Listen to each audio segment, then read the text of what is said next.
Selamat pagi Ibu, perkenalkan saya perawat Pipi Maria Dwi Kirana yang bertugas pada pagi hari ini. Apakah benar ini dengan Ibu Yona? Baik Bu, di sini saya akan mengajarkan Ibu bagaimana cara batuk efektif. Tujuannya adalah melancarkan pernapasan dan mengeluarkan dahak yang ada di tenggorokan. Kegiatan ini memerlukan waktu kurang lebih 3 menit Bu, apakah Ibu bersedia?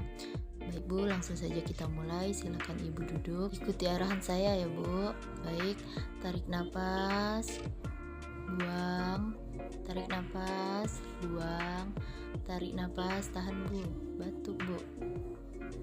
Baik, kita ulangi lagi ya Bu.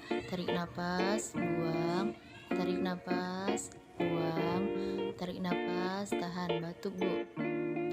Baik Bu, silakan bersihkan tenggorokannya, keluarkan dahaknya Bu. Oke, baik Bu. Bersihkan dengan tisu Bu. Terima kasih Bu.